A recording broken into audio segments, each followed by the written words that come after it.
Why, Mr. President, have you Don't you think that is a ridiculous... Why have you run for 5 terms? Why? The issues of countries are issues of destiny, not mere appearance and theater. It's not theater. It is about... So you needed 5 terms It's about what should be done. To do what? Yes. Tell me. To start from zero to where we are now. Start from zero, because we are at zero. We are now able to do things by ourselves. Why in other democracies like the United States and Western Europe, why in those democracies we don't have one man ruling for 5 terms because he needs to do stuff? That is because those countries have got a different history. But there are other countries. You talked about Israel. Let me give you the example of Israel. Mm-hmm. Israel is near you here. Mm-hmm. It is a democracy. Their leaders, what they do, since they created their state, they maximize their leadership resources, because leadership is also a resource. They have the old leaders, like the one who died recently, Shimon Peres. They have the young ones who came later, and they all compete. Okay, why don't we have more than one leader in Uganda? They all Mr. President, why don't we have more than one leader in Uganda? Because you have raised Uganda. You have been... My party has been winning. Is that an offense to win elections? No. What are you worried about? Yeah, but suppose Shimon Peres had been winning in Israel. Oh, it never happened in Western democracy. Well, that's their problem, because they don't. So they have a problem? They have a problem because they don't have enough consensus. If you have consensus... Or maybe they have many leaders, more leaders. Even in Uganda, we have many leaders. Even in Israel, they had many leaders, but the parties made some mistakes and people voted against them. But if my party has not made serious mistakes, why should I commit suicide? Say I should kill myself because my party has not made a mistake, because my party led its people through liberation. It has made them through economic recovery. Let's go back to the philosophy behind you deciding to run for term after term. Is that because you think you are the best to rule Uganda? Because the issues to solve are serious, and it's the best. No other man can solve them. It is the best that we know. Others come and present themselves. But when the population looks at them and says, no, this party. They're not qualified. They're not qualified. Yes. Okay. According to the population, not according to me. So what does this say about your leadership? You have been ruling this country for about 31 years and you couldn't raise other leaders to take over after you because you're not going to be here forever. What does it say about your leadership, about the educational system, or probably about the political system, that no other Ugandan has been elevated during your presidency to be equally capable of leading the country? The other leaders are there, but to maximize the leadership input, we use all our leaders, the young ones, the old ones. Now they want to come. They want to come forward, but they're not allowed. This is not about wanting. This is the whole problem. You're talking about wanting. I want. It's not you wanting. It is what the situation demands. The country needs leadership. Yes. One man cannot rule the country forever. Not forever, but according to the peoples, as long as you have got regular elections, then you don't have any point other than concentrating on the who rather than the what. For us, we concentrate on the what is to be done. And it is the what that gives us the who. Mr. President, you said that the Ugandans, they don't see anybody else as qualified as yourself to rule the country. And now...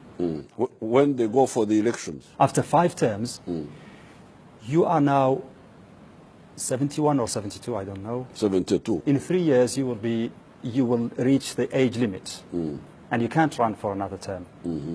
Who is there in the country now, qualified, capable, sitting in the wings, waiting to be the next leader? The people of Uganda are there. They will select who, according to the what. You remember, You spend all your time. I always watch your Aljazeera. Spend all your time on the who. You could spend a little bit more time on the what. Are you going to run for another term? We follow our constitution. So you're not going to run for another term? We follow our constitution. Because you reach the age limit in 3 years and you will not run. We follow the constitution of Uganda. Can you explain that? That's what I've told you. But there are reports that you are about to change the constitution so that it can allow you to run for another term. I've told you. Is that going to happen? We follow the constitution of Uganda, and that is the will of the people of Uganda. Are you going to change the constitution? I cannot change the constitution because I don't have that power. But is this something that is in the discussion now in Uganda? That is speculation, and I don't have time for speculation. Reports also say that you are preparing your own son, who is now very highly elevated in the army, and you're also special advisor on certain issues. Your wife also is a minister. She's sitting next to you in the cabinet. Reports that you are preparing one of these two to be the next leader of Uganda. What do you say to this? Why should I prepare them? It is the people of Uganda to choose the one they want. If I ask the people of Uganda, maybe they will say something different, because we are reading what the opposition says and what the Ugandans say, and it is different from what you say. Why do you read what the opposition says? Why don't you read? You said you asked me to ask the people. The people say something different. The people are not only the opposition. So I should ask only the half of the people who ask the support opposition. You are supposed to have balanced reporting. That's what you are supposed to be doing.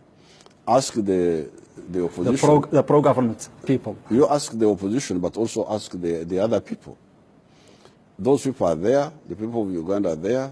They will elect the person they want. There's no way I can choose for them, my wife or my son, or even other people. Forget about. But right now, members of your family are very close to you now, closer to you than anybody else. There are reports saying that you are now focusing on your own relatives, and this is nepotism, giving them higher seats in the government. Isn't that nepotism, Mr. President? That's not nepotism. The few members of my family who are involved on their own merit.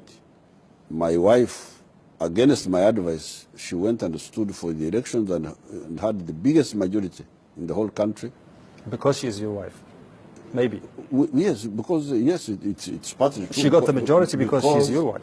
Because the population appreciate what I have done on part of my family. So it's not her qualities; it is her relation to you that gave her the vote. No, it is also her. That's quality. What you said. It is also her quality. It is also her quality. But of course, in perception.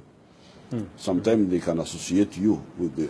So maybe your son will be elected leader after you because he's close to you. He's your son. That is for them, because I told you that when my wife wanted to join politics, I didn't support it, mainly because it's a bit strenuous. I was concerned about her being strained, running up and down. But the population insisted, and she was elected. Big majority.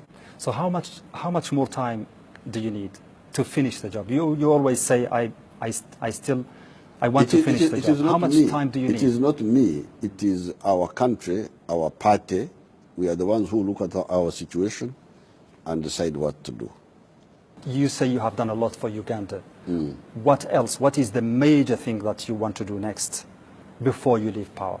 We have identified 10 strategic bottlenecks that have constrained Uganda and Africa to some extent. I don't have time to go through them, but I can tell you about 2 of them. Just tell me one of them, one thing you still want to achieve before you leave power. Not before, whether I leave power or not, the target of our party is to have integration, deal with all the 10 bottlenecks. I've told you 3, the others I don't have time. All the 10 bottlenecks, including the one of integration, East African integration. Okay, let's talk about you personally. Do you think you have achieved everything that you dreamt of in your young years? I have not achieved everything, but I have achieved some of the targets. in history, how can you guarantee that you will not be remembered as a dictator instead of a democratic president? As what? How would you guarantee that in the future, in history, you won't go down as a dictator instead of a democratic president? A dictator who is elected 5 times, that must be a wonderful dictator. That must be a special one.